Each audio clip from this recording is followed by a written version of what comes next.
40 বছর মুহাম্মদের মতো ভালো কেউ হতে পারে না। কিন্তু হঠাৎ করে কেমন জানি হয়ে গেল, নবী যখন নবুয়ত পাওয়ার পরে দাওয়াত দেয়,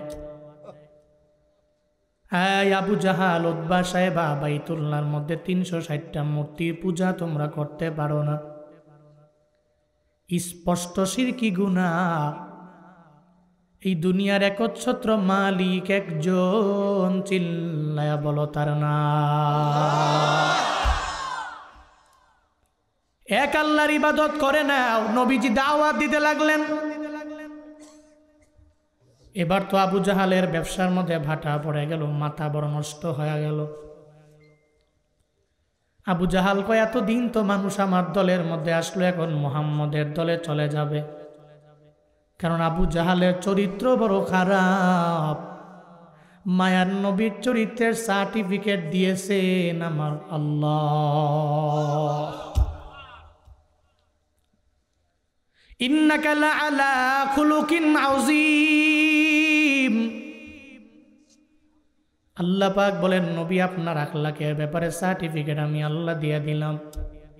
যেই খুলুকে আজিমের উপরে দুনিয়াতে আর কোনো খুলুক হতে পারে না, আখলাক হতে পারে না, চরিত্র হতে পারে না।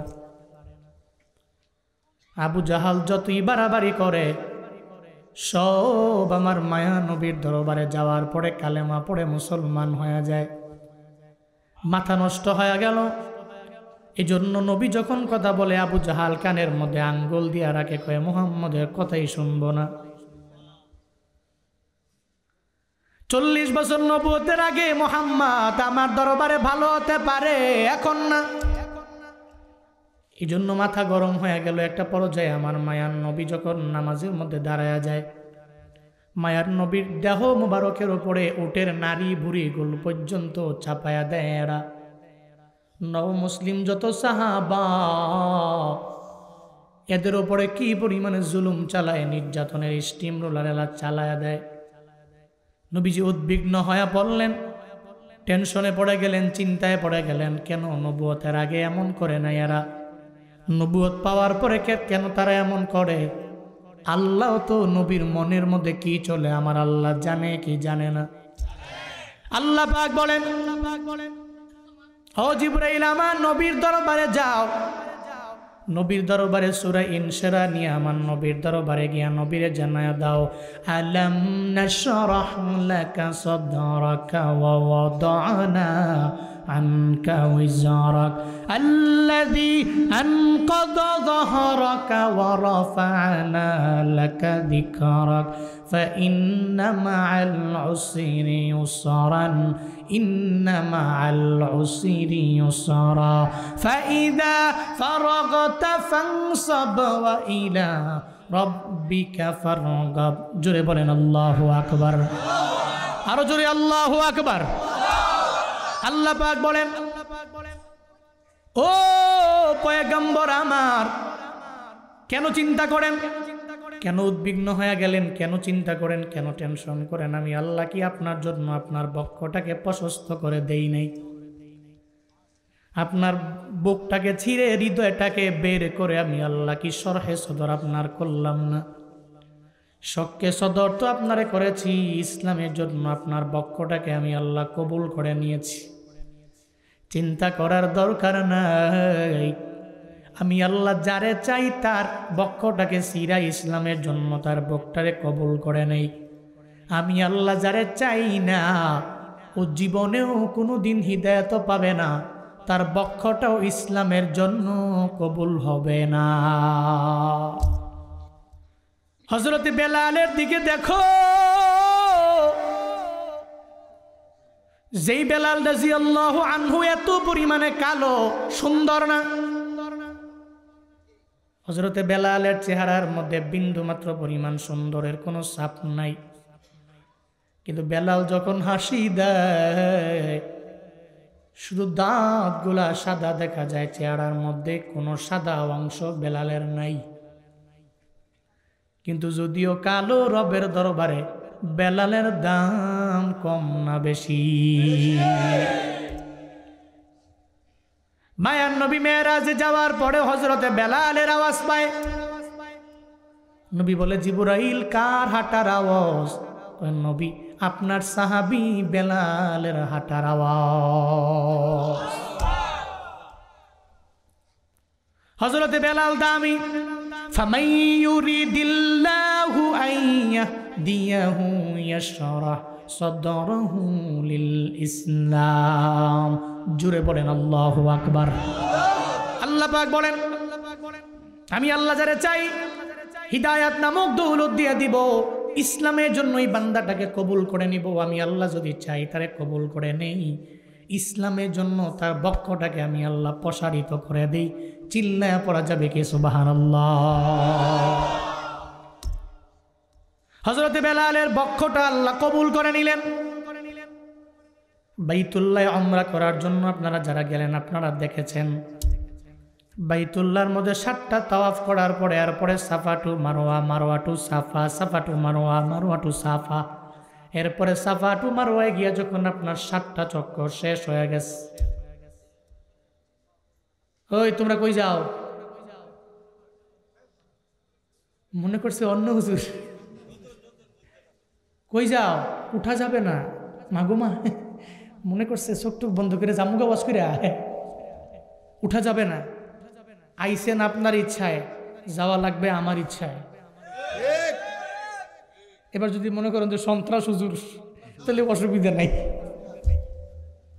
বসেন চাপা দিয়া, আওন যাইব, বন যাইব, লাগলে হুত্তালাউন যাইব, মগর যাওন যাইত না।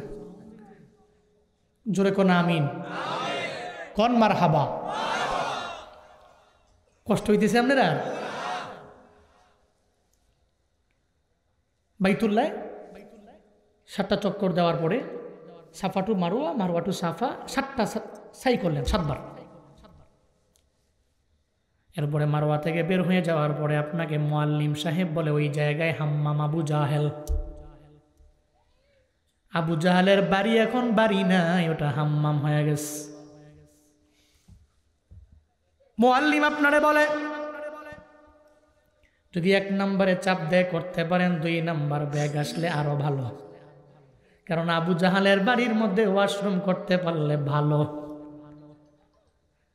এরপরে মুআল্লিম বলে, একটু দূর যাওয়ার পরে ধরেন ওই জায়গায় রাস্তাটা, এই জায়গায় আমি, ওই রাস্তার ওই জায়গার মধ্যে নবীর বাড়ি, এই জায়গার মধ্যে আবু জাহালের বাড়ি। এত দূরে না, সারা জীবন নবী বুঝানোর পরেও আবু জাহালের কপালে হিদায়াত নামক দৌলত জুটে নাই, ঠিক কিনা? রাস্তার কাছে আবু জাহালের বাড়ি, এখানে নবীর বাড়ি, কত কাছে? বর্তমানে মাকতাবা, বর্তমান লাইব্রেরি, ওইটা দেখেছেন যারা হাজি ওমরা করার জন্য যারা গেছেন, দেখছেন।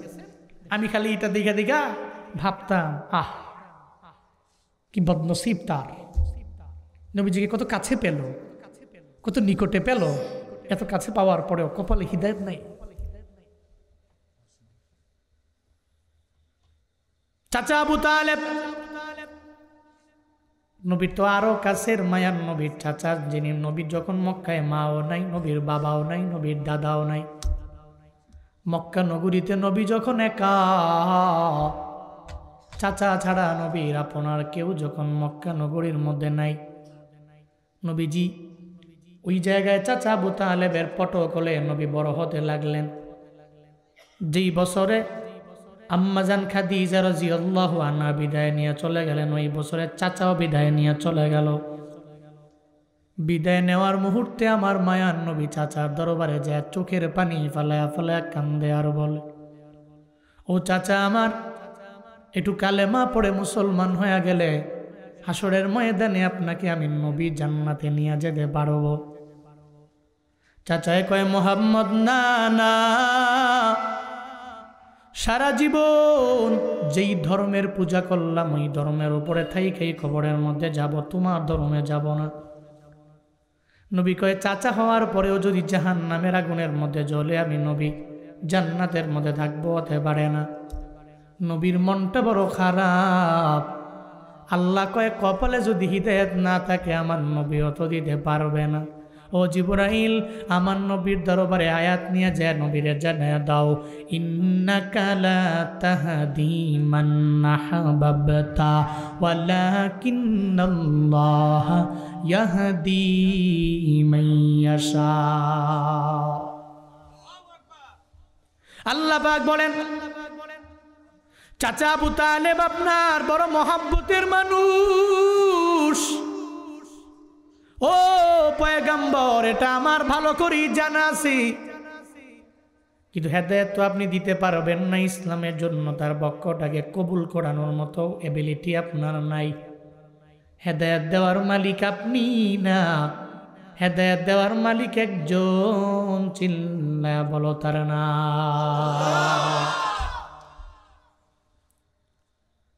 আল্লাহ পাক বলেন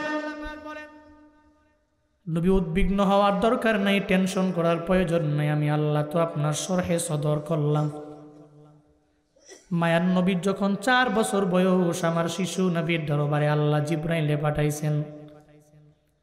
জিব্রাইলে বলছেন নবীর দরবারে যাও, আমার নবীর দরবারে গিয়া বক্ষটাকে সিনা হৃদয়টাকে বের করে দাও।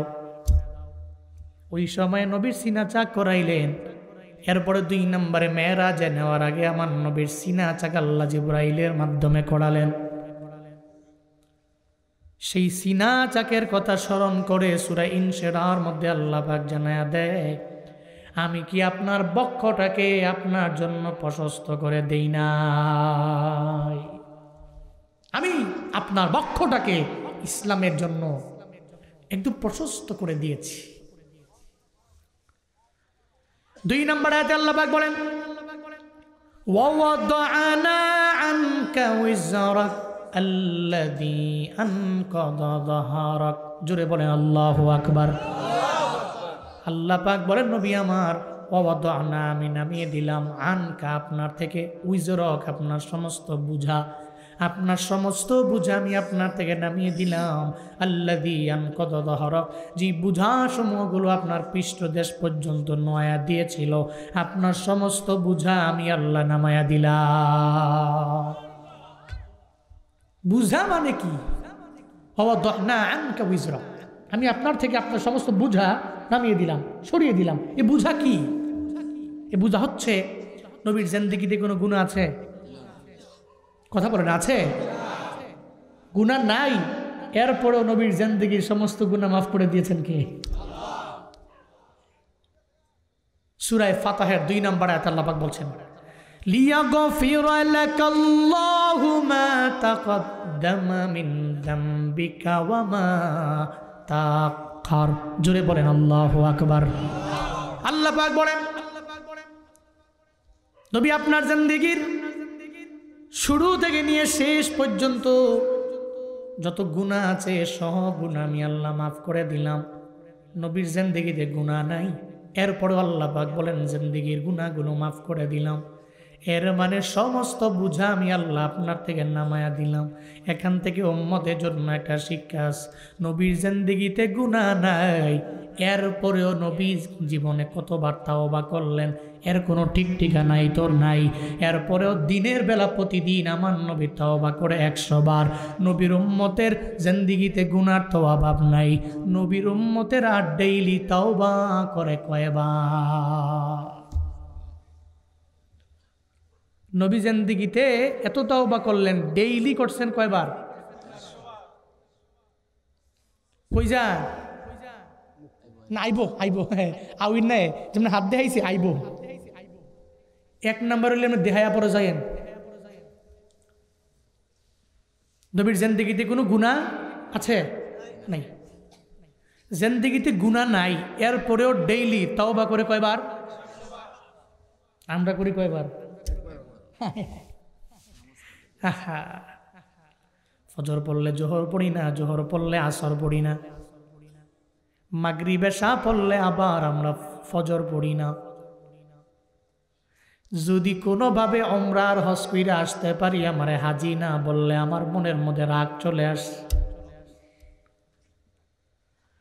যেই নবীর জিন্দেগিতে কোনো গুনাহ নাই, ওই নবী বলেন উম্মত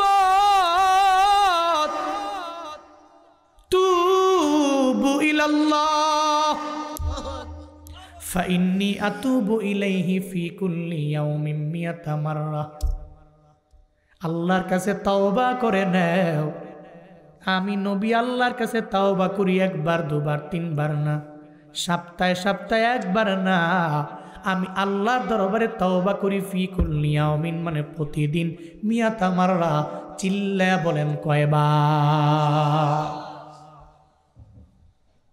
নবী তাওবা করে 100 বার। এই জন্য সূরা ইনশিরাহ থেকে 1 নাম্বার শিক্ষা আছে প্রত্যেকটা বান্দাদের জন্য।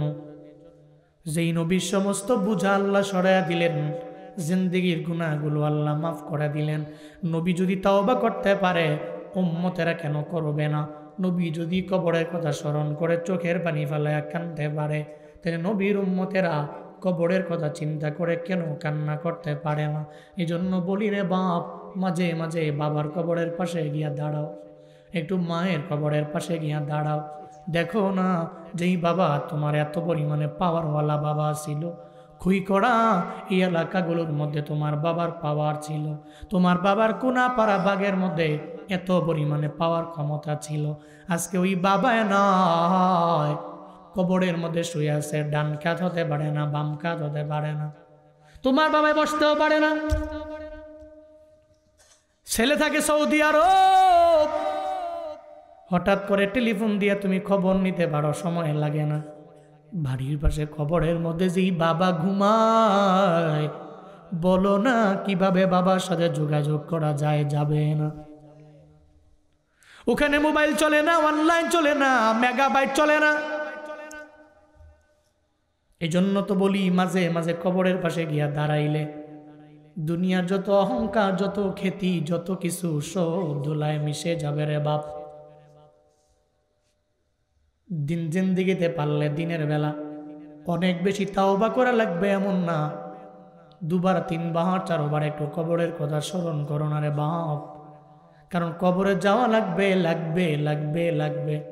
এখানে এমন কেউ নয় বলতে পারবে হুজুর আমার কবরে যাওয়া লাগবে না, কেউ বলতে পারবেন না।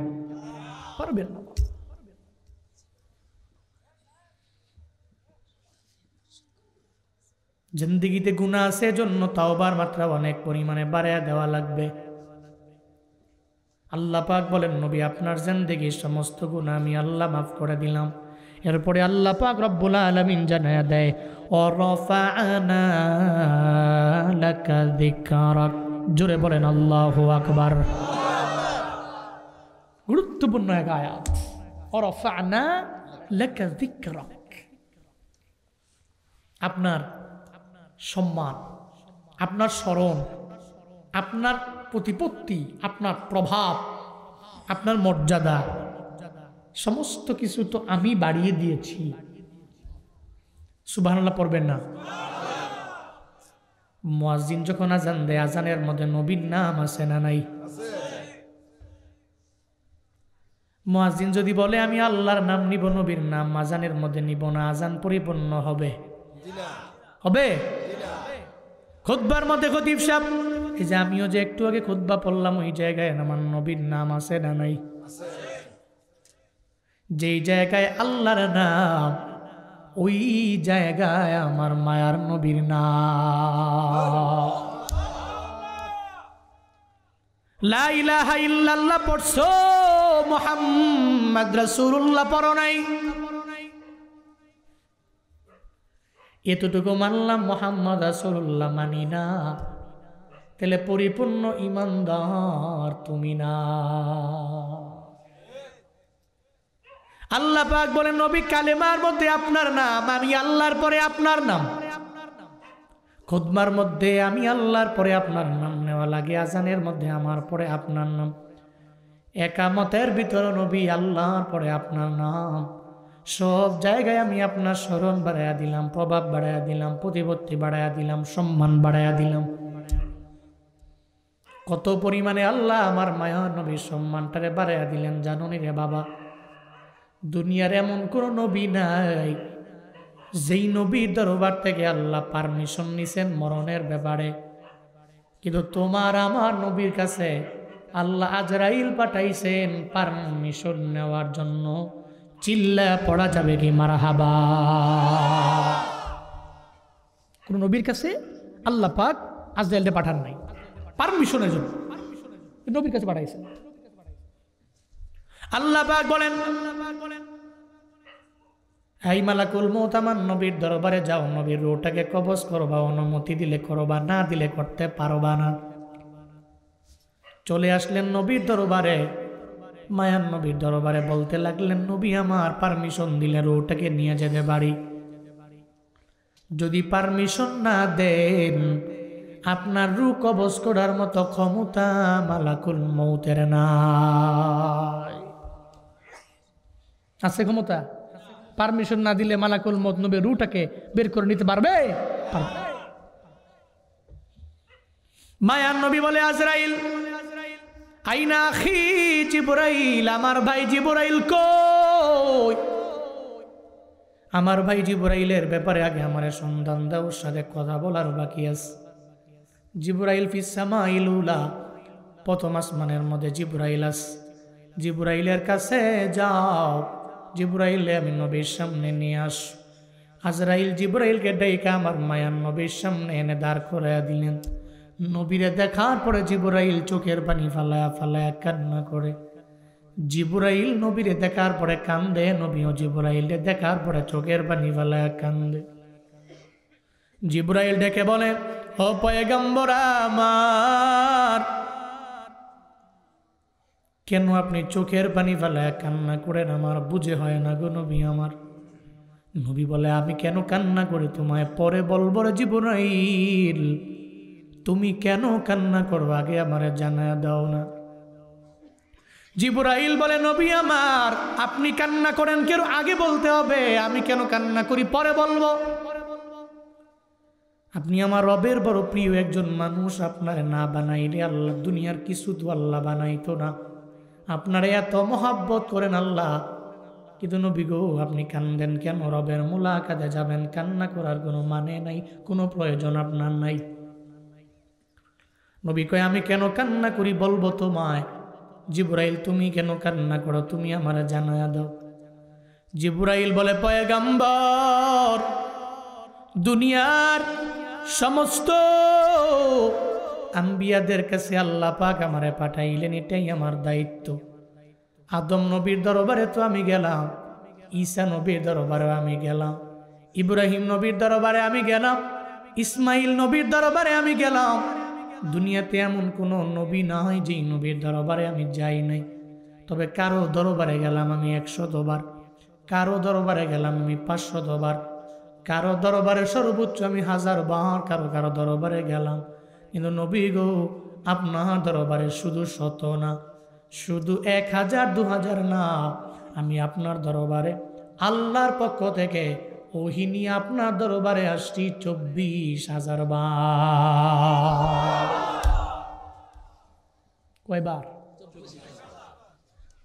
দুনিয়ার কোন নবী বিদায় নেওয়ার সময় আমি জিবরাইল কান্দি নাই নবী আমার, কিন্তু আপনার বিদায়ের সময় তো আমি চোখের পানি ধরে রাখতে পারি না, কারণ এই চাঁদ মাখা চেহারা জীবনে কোনোদিন আমি জিবরাইল দেখতে পারবো না। এজন্য আমি বিরহের বেদনায় চোখের পানি ফালায়া ফালায়া ফালায়া কান্দি। বিরহের বেদনায় আমি জিবরাইল কান্দি, আপনারা দেখতে পারবো না। কি সুন্দর চেহারা, সুবহানাল্লাহ পড়বেন না? কি সুন্দর চেহারা মুবারক। আম্মা জান আয়েশা বলেন, আমি ঘরে অন্ধকারে আমার সুইটা সেলাই করার সময় পড়ে গেছে, আমি পাই না, আলো নাই। নবীজি আসছেন, নবীর দেহ মুবারক চেহারা মুবারকের আলোতে আমি সুইটাকে খুঁজে পেয়েছি। জিবরাইল কান্দে, নবীরে দেখা কয়, আপনারে পাবো না তো, আপনি চলে যাবেন কবরে, শুয়ে থাকবেন, কিন্তু আপনাকে তো আমি পাবো না। নবী, আপনি কান্না করেন কেন আমারে আগে বলেন না, কেন কান্না করেন আপনি? আমি তো কান্না করি বেদনায়। মায়ান নবী ডেকে বলে, জিবরাইল ভাই আমার, আমি কেন কান্না করি জানোনি?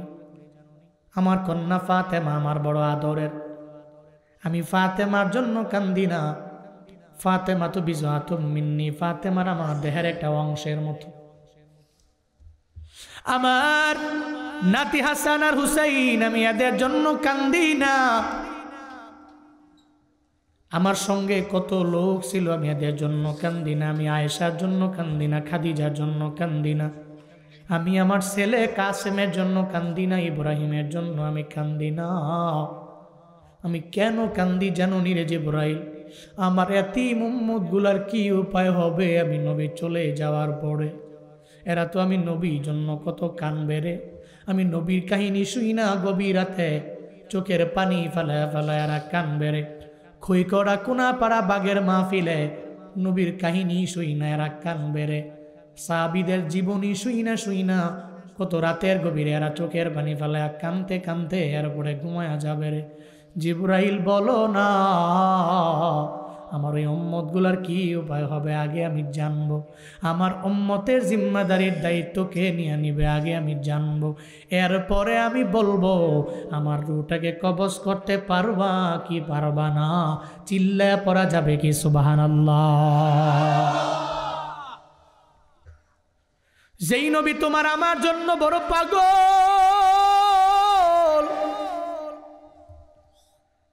ওই নবীর জন্য কেন আশিকে রাসূলেরা পাগল হবে না? এই জন্যই তো নবীর নিয়ে কটূক্তি করলে নিজের জীবনটা পর্যন্ত দিয়া দেয়। কয় সবারে নিয়ে বলতে পারলে আমার নবীরে নিয়ে বলিস না। আমার মায়ের গালি দিলে মাফ করে দিব, বাবারে গালি দিলে আমি মাফ করে দিতে পারি, কিন্তু যদি আমার নবীরে গালি দেও, রক্ত থাকা, এক ফোঁটা রক্ত থাকা, বিন্দু মাত্র পরিমাণ থাকা পর্যন্ত আমার নবীর দুশ্মনের সার দিতে পারি না, ঠিক কিনা? এই জন্য তো একটা রিক্সাওয়ালা হঠাৎ করে ওরা জিজ্ঞাসা করা হলো জীবনের মধ্যে কোনো আশা আসেনি? জানাও রিক্সাওয়ালা অনেক বড় কোটিপতি এমন না, গরুর দুগ্ধ বিক্রি করে কোনো রকম জিন্দেগি চালায় আর অনেক বড় লোক এমন না। যদি জিজ্ঞেস করে নেও জীবনে কোনো আশা আসেনি, বলবে আশা আছে আল্লাহ যাতে জীবনে আমার একবার মক্কায় লয়া যায়, আমার মদিনায় নিয়ে যায়। মদিনার পাগল পাড়া এমন কোনো বান্দা নাই যে মদিনায় যাইতে চায় না। এই যে ময়দানে আসলেন, এই যে বয়ান শুনেন, কত নামাজে গেলেন, কত রাতের বেলা কত দুয়ার মধ্যে রবের দরবারে আবদার জানান, আল্লাহ গো আমি বড় গরিব, আমার টাকা নাই, আমি বাড়ির মালিক না, গাড়ির মালিক না, তুমি চাইলে আমারে মক্কা মদিনায় নিয়ে যাইতে পারো। এই যে ময়দানে আসলেন, মক্কা মদিনায় যেতে চায় না কেউ নাই। যারা যারা মক্কায় মদিনায় যেতে চান, আমি মুসাফিরের সাথে দুইটা হাত তুলে আল্লাহকে দেখায়া দিই। আল্লাহ জীবন একবার হয়। হ্যাঁ দেন থাকবেন।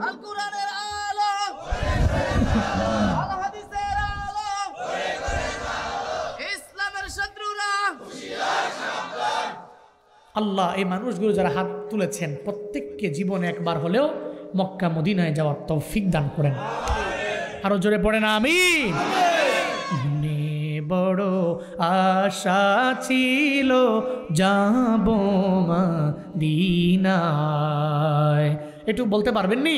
বলেন না, মনে বড় আশা ছিল, সালাম আমি করব গিয়ে, সালাম আমি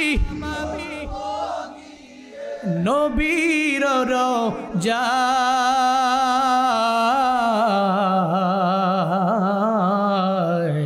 মনে বড় আশা ছিল, সবাই মনে বড় আশা ছিল, আরব সাগর পারি দিব, নাই কই আমার তরি, পাখি নয় তো উড়ে যাব জানাতে ভর করি। আরব সাগর পারি দিব, নাই কই আমার তরি, পাখি নয় তো উড়ে যাব ডানাতে ভর করি। আমার আশায় আছি সম্বল নাই, আশায় আছি করি কি উপায়,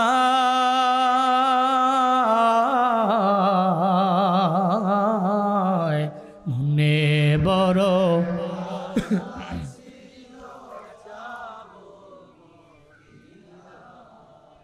মনে বড়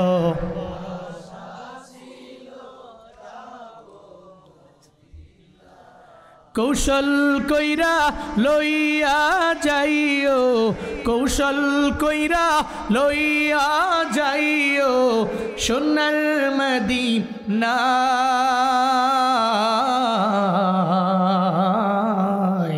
মনে বড়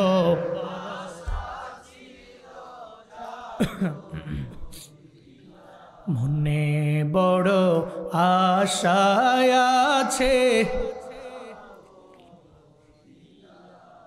আল্লাহ জীবনে একবার হলেও এই মানুষগুলোকে তুমি মদিনার মেহমান বানাও। টাকার বাহাদুরিতে মদিনায় যাওয়া যায় না।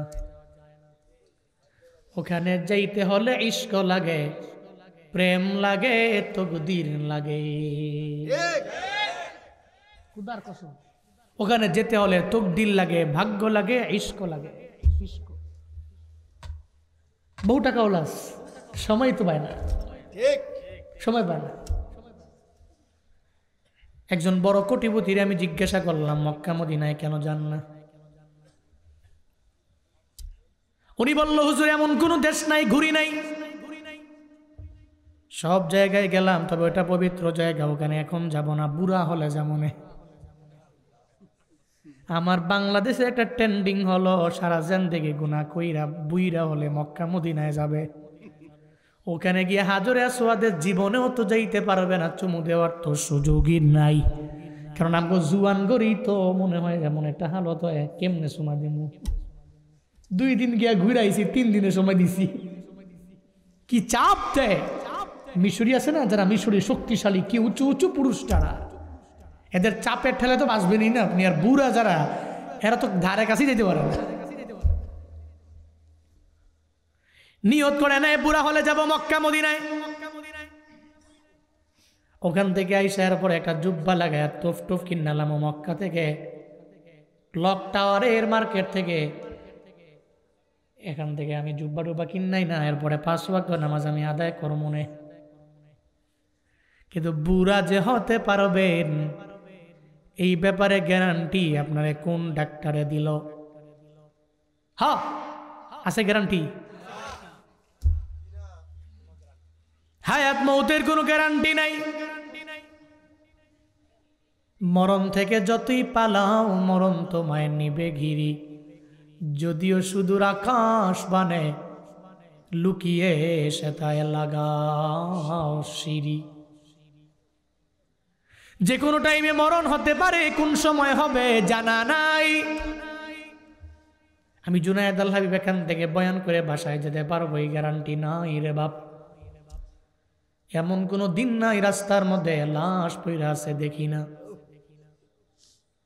2 রাস্তার মাঝে ডিভাইডারের মধ্যে লাশ পড়ে আছে, কোনো হদিস নাই। মাসি ভ্যান ভ্যান করে করে ঘুরে ঘুরে বেড়ায়।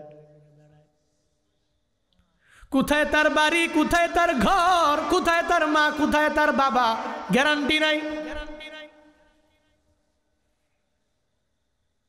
মাঝে মাঝে এমনও দেখি এটা পিকআপের ড্রাইভার পড়ে আছে, সামনে ডানে বামে কোনো মানুষও নাই।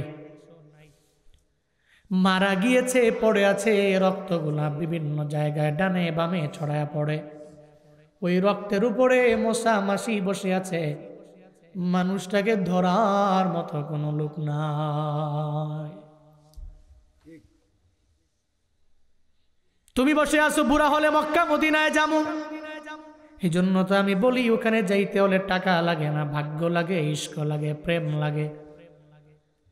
আল্লামা জালালউদ্দিন রুমি রহমাতুল্লাহ আলাই, জগৎ বিখ্যাত একজন উলিয়ে কামেলের নাম।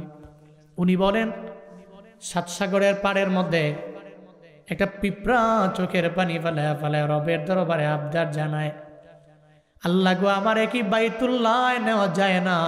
আমারে কি মদিনায় নেওয়া যায় না রে আল্লাহ? কে কয়? পিঁপড়ায় কয়। কার কাছে কয়? কাইন্দা কাইন্দা কয়, আল্লাহ আমারে কি মক্কা মদিনা নেওয়া যায় না? আল্লাহ কয়, পিঁপড়া তোর দোয়া কবুল করে নিলাম। আল্লাহ কয়, কবুতর পিঁপড়ার দরবারে যাও, ওই পিঁপড়া তোমার পায়ের মধ্যে কামড় দিবে, পিঁপড়াটারে মক্কা মদিনা গইরা দেখা। কবুতর পিঁপড়ার দরবারে আইসা কয়, বিমান তো হাজির, পিঁপড়া কেন ওড়স না? ওঠ, বিমান তো হাজির। পায়ে কামড় দে, পিঁপড়ায় পায়ে কামড় দিছে, কবুতর দেয়া মক্কা মদিনা ঘুরে আবার তার স্থানে তারা রেখে দিয়ে আসছে। জালালউদ্দিন রুমি বলেন, ওখানে যাইতে হলে ইশক লাগে, প্রেম লাগে, প্রেম লাগে, তকদির ভাগ্য থাকা লাগে। আল্লাহ এই মানুষগুলোর জীবনে একবার হলেও মদিনায় যাওয়ার তৌফিক দান করেন। কষ্ট হচ্ছে আপনাদের?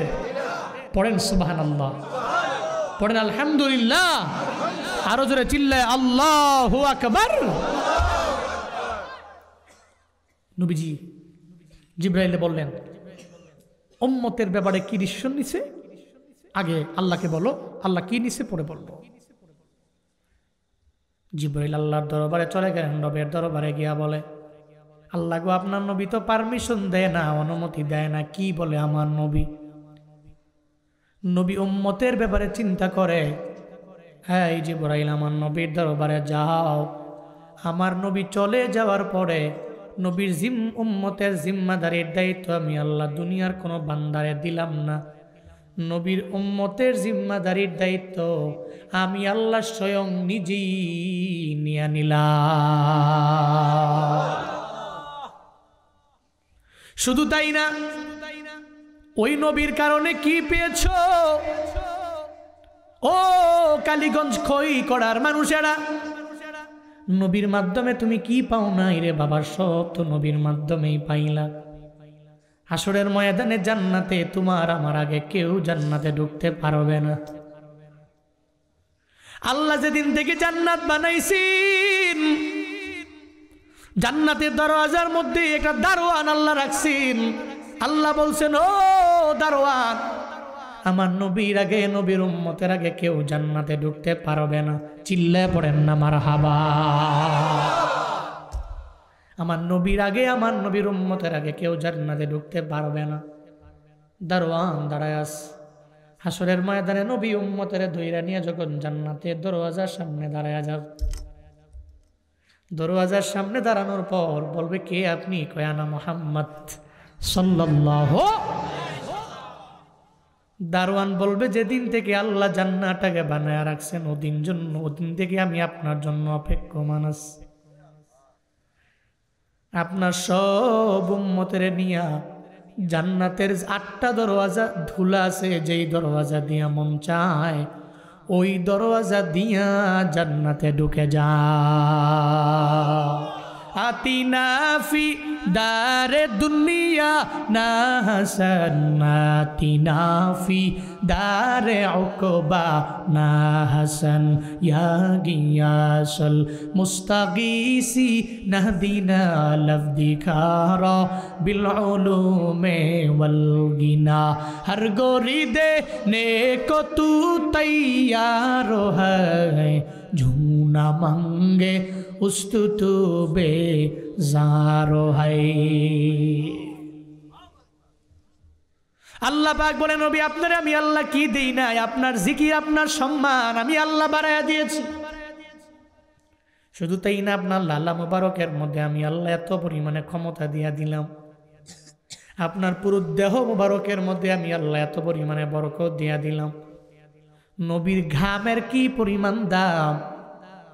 ওই ঘাম মোবারক গুলো যখন কাজ করার কারণে নবীর দেহ মোবারক থেকে ঘাম মোবারক বেয়ে বেয়ে পড়ত, সাহাবায়ে কেরাম ছোট ছোট বোতলগুলা নিয়া ওই ঘামগুলো বোতলের মধ্যে বইরা রাখতেন। অনুষ্ঠানের কাজে, বিয়ের কাজে আমার নবীর ঘাম আতর হিসাবে ব্যবহার করতেন। নবীর ঘামের মধ্যেই বরকত কে দিয়েছেন? আরো জোরে বলতে হবে, কে দিয়েছেন? শুধু তাই না, লালা মোবারক, পৃথিবীর সমস্ত মেডিসিন এক পাল্লায় দেন, নবীর এক অংশ লালা মুবারক এক পাল্লায় দেন। পৃথিবীর সমস্ত মেডিসিন যেখানে ফেল, আমার নবীর লালা মুবারক ওই জায়গায় ফার্স্ট। কি বরকত দিয়েছেন আল্লাহ। খন্দকের যুদ্ধের কথা এমন কোনো বান্দা নাই জানে না। ব্যাটল অফ কনফিডারেটস ইতিহাসে যে যুদ্ধরে বলা হয় সম্মিলিত বাহিনীর যুদ্ধ, মুসলমানরা বড় দুর্বল, এদের সংখ্যা বড় কম, এরা পারবে না। নবীজি সিদ্ধান্ত নিয়ে নিলেন খন্দকের যুদ্ধে আমরা যুদ্ধ করব না, এটা কৌশল অবলম্বন করব। আমরা খাল খনন করব যাতে করে ওপার থেকে এবারেরা আসতে না পারে। নবীজি খাল খনন করতে লাগলেন। নবী নিজে পাথরগুলো মাথার মধ্যে নিয়ে বোঝা কইরা কষ্ট করে পরিশ্রম করে খাল খননের কাজে আমার নবী নিজেই নিযুক্ত হয়ে গেলেন। নবীর উম্মতেরা পারে না, একটু বিপদে পড়লি ভিক্ষার ঝুলি নিয়া রাস্তার মধ্যে দাঁড়ায় আসে না, না একটু পরিশ্রম করতে পারে না। নবীজি নিজেই কাজের মধ্যে মগ্ন হয়ে গেলেন। নবীর সঙ্গে ১৫০০ সাহাবা সব খন্দকের যুদ্ধের মধ্যে যুদ্ধে অংশগ্রহণ করা লাগবে না, এজন্য খাল খনন করতে লাগলেন। কি পরিশ্রম জানুনি রে বাবা, মাটি কাটা সহজ না কঠিন, কত কষ্টের কাজ। আর যদি এটা মরুভূমির থেকে পাথরগুলো উঠাতে হয়, পাথরের মতো শক্ত মাটি হয়, ওইটা কি আরো বেশি কঠিন না? আরো বেশি কঠিন, আরো বেশি কঠিন। নবীজি নিজে করতে লাগলেন, সঙ্গে সাহাবী কয়জন? সবাই বলতে হবে কয় হাজার? আপনারা কি ঘুমাইতেছে? কয় হাজার? ১৫০০। নবীর সঙ্গে সাহাবী হচ্ছে ১৫০০। নবী নিজে নিজে খাল খননের কাজের মধ্যে নিজেরা নিযুক্ত বানাইলেন। একটা হালাতে ৩-৪ দিন যখন হয়ে গেল, পেটের মধ্যে কারোই তো খাবার নাই, নবীরও নাই, সাহাবীদেরও নাই। পেটের ক্ষুধার যন্ত্রণা নবী সহ্য করতে না পেরে পেটের মধ্যে পাথর একটা বাঁধলেন। মায়ার নবী পাথর বেঁধে কাজ করতে লাগলেন। ওদিকে জাবের, আমার নবীর হাতে করে একজন সাহাবী হযরতে জাবের তাকায়া দেখে আমার নবী বাঁকা হয়া হয়া পাথরগুলো মাথার মধ্যে ওঠায়, নবী সোজা হয়া দাঁড়াইতে পারে না। হযরতে জাবের চিন্তায় পড়ে গেলেন, আমার মায়ার নবী কেন সোজা হয়া দাঁড়ায় না? হযরতে জাবের দৌড়ে যায়, মায়ার নবীর দরবারে গিয়া বলে, পয়গম্বর আপনি সোজা হয়া কেন দাঁড়ান না, কেন বাঁকা হয়া রইলেন গো নবী আমার? নবী কয়ে, জাবের পেটের মধ্যে কয়েকদিন হয়ে গেল খাবার নাই, পেটের ক্ষুধার যন্ত্রণায় পেটের মধ্যে আমি পাথর বাঁধলাম রে। পাথর বাইদা যদি আমি সোজা হয়ে দাঁড়াই পাথরটা পড়ে যাবে, এই জন্য পাথর যেহেতু বাঁধছি, আমি বাঁকা হয়ে কাজ করলে পাথর আর পড়বে না, এই জন্য আমি সোজা হয়ে দাঁড়াই না। চিল্লা পড়া যাবে কি মারহাবা?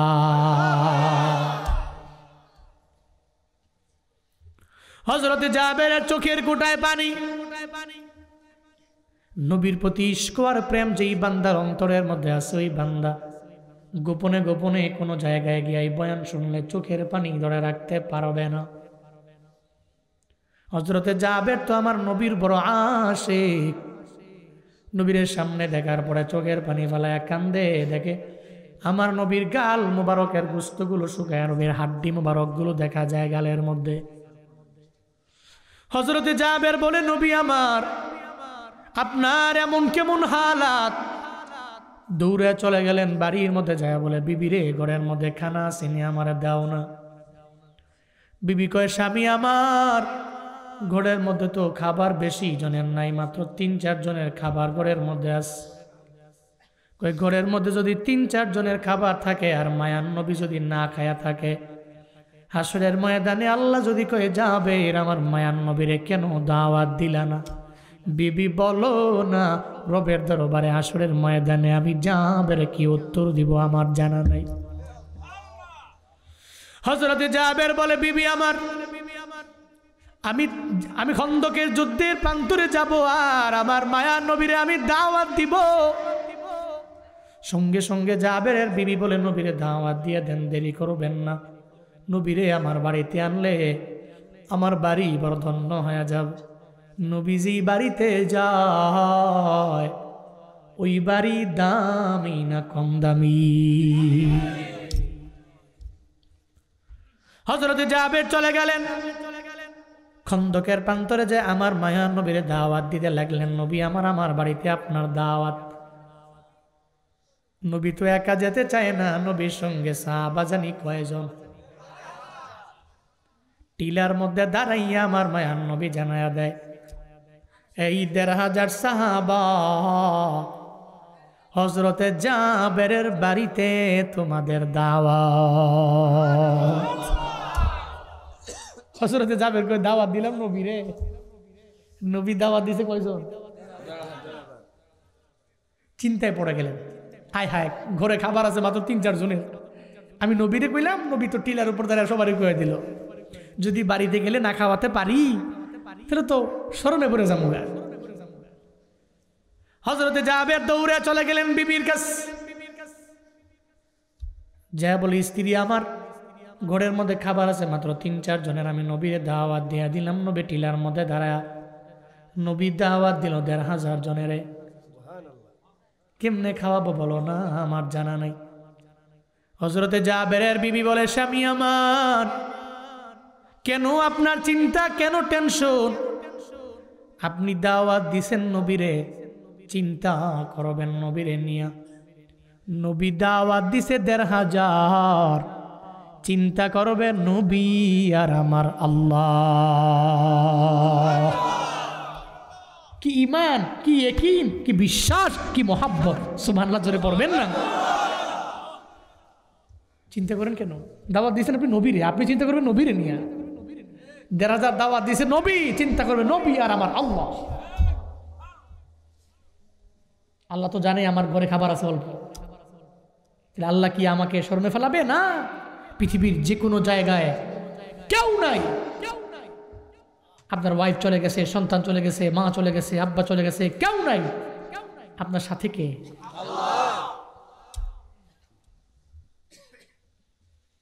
এমন বিবি যদি ঘরের মধ্যে থাকে তো ঘরের মধ্যে কেন রহমত হবে না?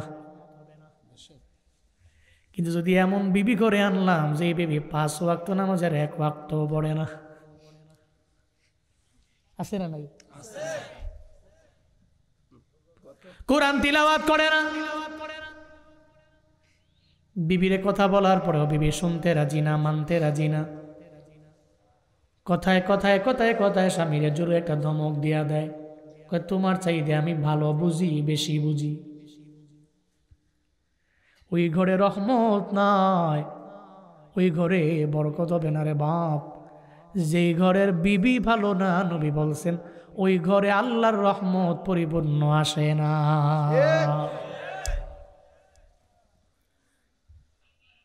সন্তানের জন্য পুত্রবধূ আনবেন, দেখে দেখে আনবেন। এমন পুত্রবধূ ঘরের মধ্যে আনা যাবে না যেই পুত্রবধূ আসার পরে নাটক দেখে, সিনেমা দেখে, ছবি দেখে, রাত 12টা-1টা পর্যন্ত মোবাইল টিভি চালায়, এরপরে পুত্রবধূ ঘুমায়, ফজরের বিন্দু মাত্র খবর নাই। পুরা বছর চলে যায়, কোরআন তিলাওয়াত করে না আপনার পুতের বউ। হুজুরের কাছে গিয়া দোয়া চাই, হুজুর দোয়া কইরেন যাতে করে আল্লাহ একটা বড় আলেম নাতি আমারে দেয়। আমি কই আলেম তো হবে না, কাঁটাযুক্ত গাছ থেকে আঙ্গুর পাওয়া যায় না, ঠিক কিনা? ইন্নাকা লা তাজনি মিনাশ শাউকিল ইনাবা। আরবিতে একটা প্রবাদ আছে, নিশ্চয়ই কাঁটাযুক্ত গাছ থেকে তুমি জীবনে কোনোদিন আঙ্গুর আশা করতে পারো না। কান্দে মাসুর মায় মন্দ নাই সৈয়দ বংশের জি, গাইবালা তার বাসুর ভালা, দুধবালা তার ঘি। কান্দে মাসুর মায়, কথাটা কি বাস্তব না অবাস্তব? দুধবালা তার ঘি, গাইবালা তার বাসুর। মা ভালো, সন্তান ভালো। এই জন্য মাঝে মাঝে বিবিরে বলবেন, যখন গর্ভের মধ্যে আপনার সন্তানটা আছে, বিবির এই সন্তানটাকে গর্ভের মধ্যে নিয়ে বেশি মোবাইল চালায়ও না, রাতের বেলা রাত জাগিও না, তাহাজ্জুদের মুসল্লায় দাঁড়ায়া যাও, দেখবা ভালো সন্তান তোমার পেট থেকে আসবে। যতই কয়ে মানতে চায় না, ধমক দিয়া উড়াইয়া দেয়।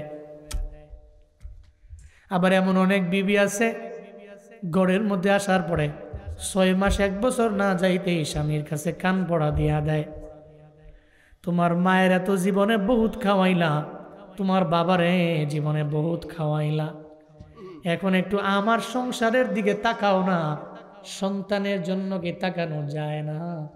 আব্বা আম্মারে দিছো তো আর দেওয়া লাগবে না, এমন কান পরা দেনেওয়ালা বিবিও আছে না? না,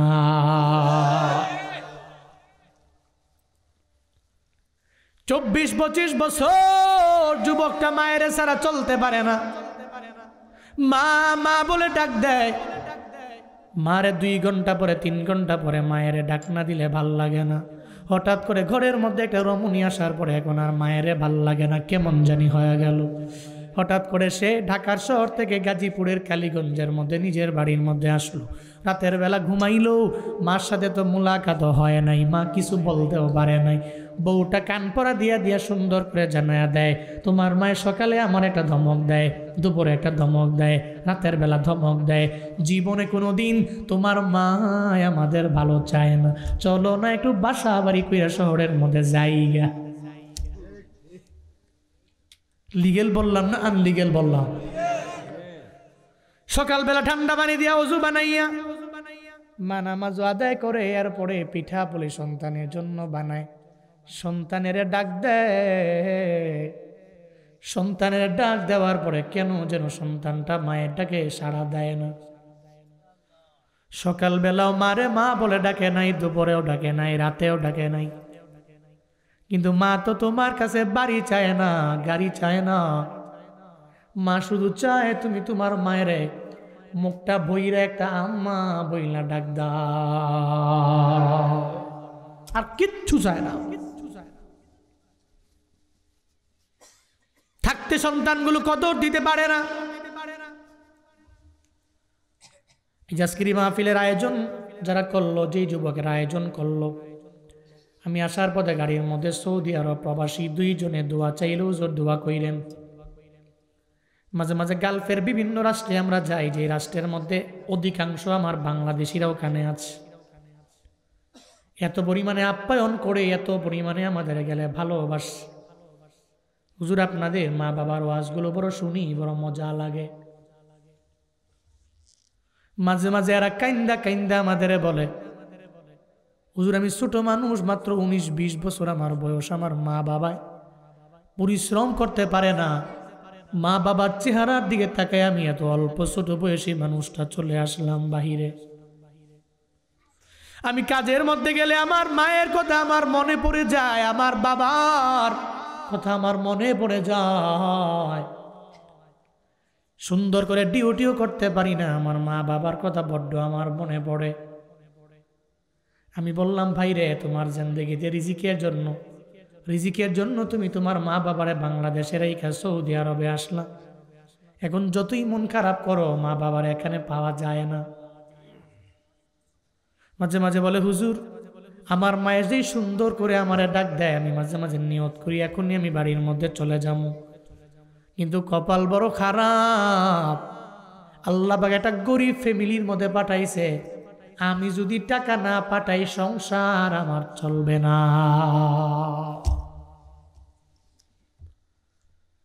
থাকতে মা বাবারে কদর দাও, যেদিন মায়ে তোমার থেকে দুনিয়া থেকে বিদায় নিয়ে চলে যাবে রে বাপ, ওদিন তুমি হেলায় দুলায় চোখের পানি ফেলায় কবরের সামনে গিয়া কানলেও জীবনে মায় আসবে না।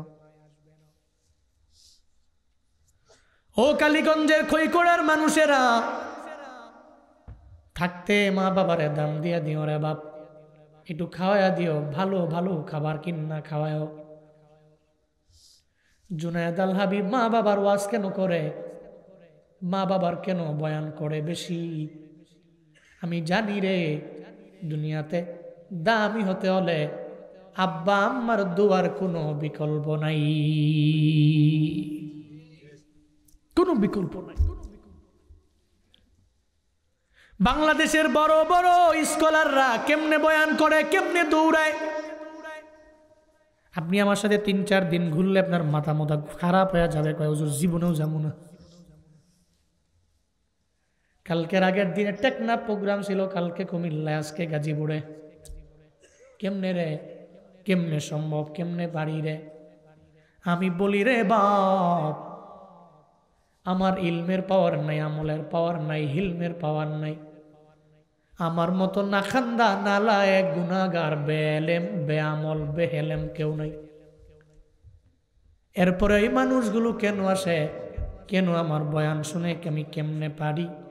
আমি কই আমার বলে আমি দৌড়াই না, আমার আল্লাহর দয়া আমি দৌড়াই। 2 নম্বরে আমার আব্বা আম্মার দুয়ার বরকতে আমি দৌড়াই।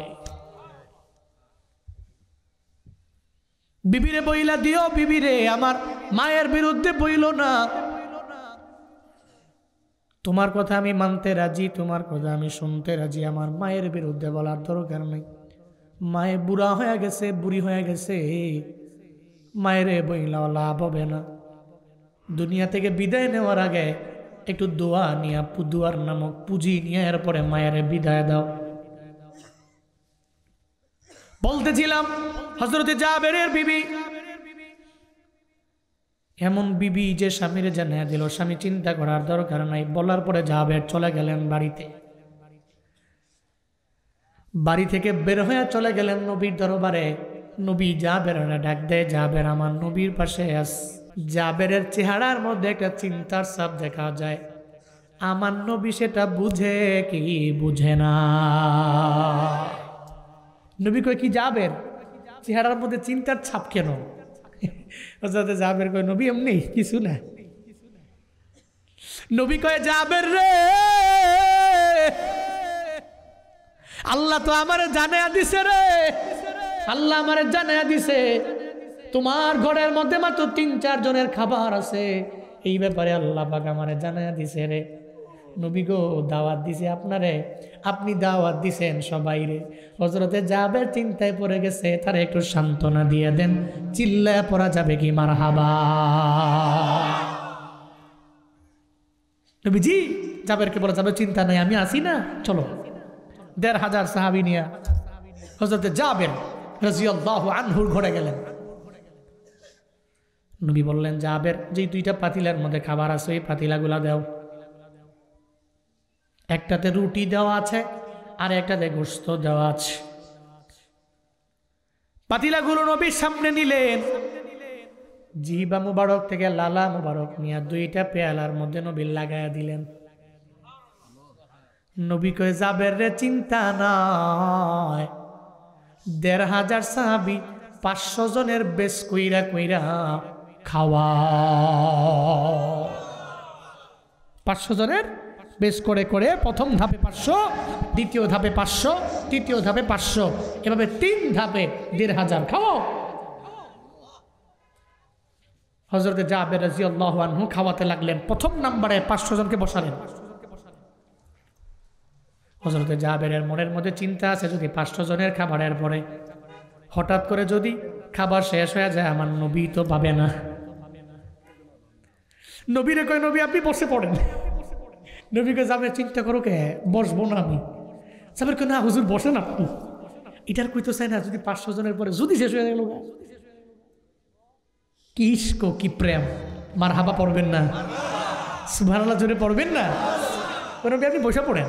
নবী কয় না আমি 1,500-এর পরে। 500 জন খাওয়ানো শেষ। দ্বিতীয় ধাপে আবার 500। আবার কয় নবী এবার আপনি বসালেন। বিয়ে বাড়িতে 300-400 লোক যায় না? যায়। কাকে ওসিলা করে যায়? বরকে। কাকে? বরের ওসিলা কয়জন যায়? 500, 300, 400, 1000 যায়। এখন সবাই যদি খাইয়া বরে যদি না খা, হেরে যদি খাবার না দিতে পারে, কামড়া হইল কি? সিন্নি খেলা কার দ্বারা মোল্লাইছিল না, বিষয়টা এমন হলো না? জাবেরের মনে চিন্তা হলো, সাহাবীরা আমার ভাই, এদের খাওয়াইলাম, এরা 2-3 জন না খাইলেও নবী খাইলে আমার মনটা ভালো লাগবো। নবীরে কয়, নবী এবার আপনি বসালেন। নবী কয়, না যাবেন, আমি বসবো না, পরে খাবেন। তৃতীয়বার আবার 500 জনের বেলায় আবার নবীর কয়, নবী এবার আপনি বসেন। এরপর কয়, না যাবেন, আমি বসবই না। 1500 খাওয়ানো শেষ। কয় হাজার শেষ? খাবার আছে কয়জনের? কি নবী, সুবহানাল্লাহ পড়বেন না? কি বরকত ওনার লালা মুবারকে। হযরতে জাবের পেয়ালার মধ্যে খাবার আছে না নাই জানার জন্য যখন ঢাকনাটা আলগি দেয়, ঢাকনাটা উপরে উঠায় দেয়, তাকায়া দেখে রে ঘরের মধ্যে যেই খাবার ছিল ওই খাবার গুলাই পেয়ালার মধ্যে দেখা যায়। নবীজি জাবের রে বলেন, রে জাবের, আমার থেকে পারমিশন নিয়া তুমি ঢাকনাটা উঠাইলে পারতা, কেন পারমিশন নিলা না? যদি তুমি ঢাকনা না উঠাইতা শুধু 1500, 2000, 3000 মানুষ খাইতে পারতো এমন না। পুরো মদিনার মধ্যে যত মানুষ আছে সব মানুষ যদি তোমার বাড়ির মধ্যে আইসা আজকে তোমার মেহমান হইতো, সমস্ত মানুষগুলো পেট ভরে খায়া যাইতে পারত, বিন্দু মাত্র পরিমাণ কমতি হতো না। ইমামুল আউয়ালিন আল আখিরিন বহরে সাদকা রাহমাতাল লিল আলামিন, শুদ্ধ ওজুদাস রাহমাতাল লিল আলামিন, মসজিদে ও শুদ্ধ হামারো এ জমিন, সৈয়দুল কাউনাইন খতমুল মুরসালিন, নাকে রাহমত بود فخر الأولي ورفعنا لك ذكرك। আপনার জিকির আমি আল্লাহ বাড়ায়া দিয়েছি। আল্লাহ পাকের পরে 5 নম্বর আয়াতের মধ্যে আমার নবীর আল্লাহ জানায়া দেয়, ফাইন্না মাআল উসরি ইউসরান, ইন্না মাআল উসরি ইউসরা। নিশ্চয়ই নবী মাক্কি জীবনটা আপনার দুঃখের হলেও মাক্কি জীবনের পরে যে মাদানী জীবন আপনার, ওই জীবনটারে আমি আল্লাহ সুখের বানায়া দিব। আল্লাহ কয়, নবী গো, দুঃখের পরে সুখ, এটা আমি আল্লাহ বললাম। দুঃখের পরে কি? দুঃখের পরে কি? সুখ। এটা আমি আল্লাহর ঘোষণা।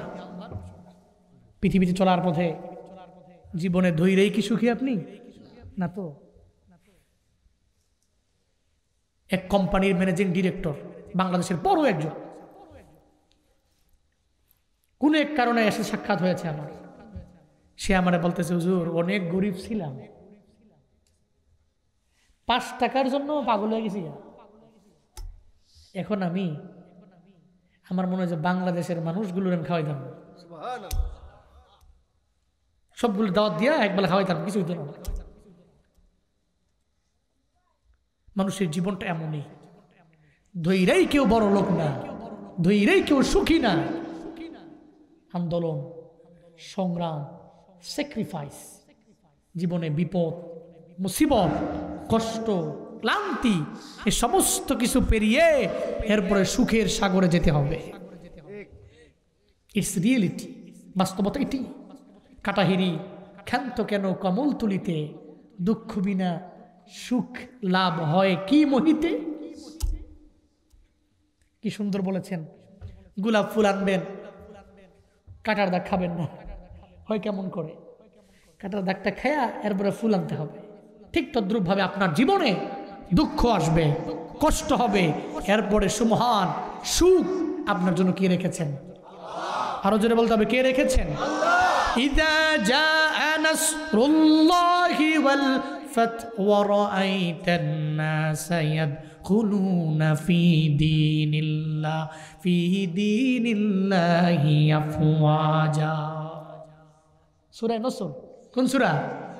আল্লাহ পাক বলেন, ইযা জাআ নাসরুল্লাহি ওয়াল ফাতহু, আল্লাহর পক্ষ থেকে আল্লাহর সাহায্য এবং বিজয় যখন আপনার দরবারে আসবে গো নবী আমার, রাআইতা আপনি দেখবেন আন্নাস মানুষগুলার ইয়াদখুলুনা ফি দীনিল্লাহ, মানুষগুলারে আপনি দেখবেন এরা আল্লাহর ধর্মের মধ্যে প্রবেশ করে আফওয়াজান, একজন দুইজন করে না, দলে দলে কালেমা পড়ে মুসলমান হয়ে যায়। বিদায় হজের ভাষণে নবী যখন ভাষণ দিয়েছেন আরাফাতের ময়দানে দাঁড়িয়ে, ওদিন নবীর সামনে সাহাবা ছিল কয় লাখ? ১৬ লক্ষ সাহাবা। আল্লাহ পাক বলছেন মাক্কি জীবনে আপনার কেউ ছিল না, দুঃখ কষ্ট ক্লেশ, কিন্তু মাদানী জীবনে আমি আল্লাহ আপনাকে সুখ দিয়েছি। আপনার দুঃখের পরে সুখ। 2 আয়াতে একই কথা বলার মানে কি? ইন্না মাআল উসরি ইউসরা, ইন্না মাআল উসরি ইউসরা, 2 আয়াতে একই বাক্য একই আয়াত। কেন? মানে কি? এর মানে হলো দুঃখের পরে যে সুখটা, এই সুখটা সুমহান সুখ হয়। এরপর আল্লাহ পাক বলছেন ফাইদা ফারাগতা ফানসাব ওয়া ইলা রাব্বিকা ফারগাব। জোরে বলেন আল্লাহু আকবার। আল্লাহ পাক বলেন ফাইদা ফারাগতা, দুনিয়াবি লাইন থেকে যখন ফারেক হয়ে যাবেন, দুনিয়াবি লাইন থেকে যখন আপনি অবসর হয়ে যাবেন, আপনার যখন লেজার টাইম হবে, দুনিয়াবি কাজ আপনার শেষ হয়ে গেল, ফারগাব ফানসাব। মুফাসসিরিনে কেরামগণের ব্যাখ্যা দিতে গিয়ে বলেন আপনি কঠোরভাবে ইবাদতের মধ্যে মগ্ন হয়ে যাওয়া লাগবে। ওয়া ইলা রাব্বিকা ফারগাব, এক কথায় আল্লাহর দিকে আপনার মনোনিবেশ হওয়া লাগবে। নবী তো ইবাদত করে, নবী তো ইবাদত গুজার আল্লাহর বান্দা, আল্লাহর নবী ইবাদত করতে করতে আমার মায়ার নবীর পা মোবারক পর্যন্ত ফুলে যাইত। এরপরেও আল্লাহ পাক নবীরে কেন বলে? নবীর মাধ্যমে আল্লাহ নবীর উম্মতেরা জানায়, এই উম্মতেরা ফারেক হয়ে গেলে সঙ্গে সঙ্গে তুমি ইবাদতের মধ্যে মগ্ন হয়ে যাও। দোকানদাররা দোকানদারি করে, একটা পর্যায়ে যখন দোকানের মধ্যে কাস্টমার নাই, কেন বৈশা বৈশা অশ্লীল, কেন আলাপ, কেন মোবাইলের মধ্যে ফেসবুক দেখা দেখি, একটু তসবিটা হাতের মধ্যে নিয়া একটু সুবহানাল্লাহ পড়েন না, আলহামদুলিল্লাহ পড়েন, আল্লাহু আকবার পড়েন, একটু তাসবিহগুলো পড়লেই আপনার দোকানের মধ্যে বরকত দিতে পারে কে? আল্লাহ। জোরে বলতে হবে কে? আল্লাহ। এই CNG driver, auto driver, rickshaw ড্রাইভারেরা হঠাৎ করে আপনার যখন প্যাসেঞ্জার নয়, কেন বৈশা রইলেন? আপনি বৈশা বৈশা রিকশার মধ্যে পায়ের ওপরে পা তুইলা মোবাইল না চালায়া তাসবিহ পড়েন না, ইবাদতের মধ্যে নিজের মগ্ন রাখেন না। আল্লাহ পাক সেই কথাগুলো বলতেছেন যখন দুনিয়া থেকে ফারেক হয়ে যাবেন, দুনিয়াবি কাজ যখন আপনার শেষ হয়ে যাবে, তখনই আপনি ইবাদতের মধ্যে মগ্ন হন, আল্লাহর দিকে মগ্ন হয়ে যান, আল্লাহর দিকে মগ্ন হয়ে যান। আল্লাহ তৌফিক দান করেন, সকলেই পড়ে আমিন। আরো জোরে পড়ে না আমিন। তাহলে সূরা ইনশিরাহ 94তম এই সূরা থেকে আমাদের শিক্ষা কি? আমাদের শিক্ষাগুলো আমরা খুঁজে খুঁজে বের করি। 1 নাম্বার আমাদের শিক্ষা হলো হিদায়াত কার হাতে? আল্লাহ যদি দেয় পাবে, আল্লাহ যদি না দেয় পাবে? পাবে? হ্যাঁ, পাবে না। হিদায়াত কার হাতে? আল্লাহর হাতে। এরপরে 2 নাম্বার সূরা ইনশিরাহ থেকে শিক্ষা হলো তাওবা করব। কি করব? তাওবা। 2 নাম্বার 3 নাম্বার আয়াত থেকে শিক্ষা বের করছি আমরা, তাওবার মাত্রা বাড়াতে হবে। জিন্দেগিতে গুনাহ আসেনি? কার নাই? সবার আছে, আমার আছে, আপনার আছে, সবার আছে। তাওবা করব। 2 নাম্বার শিক্ষা। 3 নাম্বার শিক্ষা হলো নবীর ইজ্জত, নবীর সম্মান, নবীর মর্যাদা কে বাড়িয়েছেন? আল্লাহ। যে আল্লাহ বাড়িয়েছেন, যে আল্লাহ বাড়িয়েছেন, ওই আল্লাহর বেশি বেশি গুণকীর্তন করব এবং পাশাপাশি নবীর সুন্নতের উপর আমল করব। রাজি আছি তো ইনশাআল্লাহ? 3 নাম্বার। 4 নাম্বার শিক্ষা হলো দুঃখের পরেই তো সুখ, এই জন্য দুঃখ হলেই যে সারা জীবন দুঃখেই কাটাতে হবে এই চিন্তা নিয়ে আমি অস্থির হব না, নিজেকে সবির বানাবো, মুতাওয়াক্কিল হব। কার উপরে? আল্লাহর উপরে তাওয়াক্কুল করে ভরসা করে অগ্রগামী হব। 4 নাম্বার। 5 নাম্বার শিক্ষা হলো সূরা ইনশিরাহ থেকে জীবনে চলার পথে আমি দুনিয়া থেকে, দুনিয়াবি কাজ থেকে যখনই অবসর পাব, তাসবিহ, তাহলিল, দুরুদ, ভালো ভালো কাজে নিজেকে নিয়োজিত রাখবো, কঠিনভাবে ইবাদতে মগ্ন হব, আল্লাহর দিকে মনোনিবেশ করব, আল্লাহ আমাদের সবাইকে সূরা ইনশিরাহ থেকে শিক্ষাগুলো বাড়িতে নিয়ে বাস্তব জীবনে আমল করার তৌফিক দান করেন।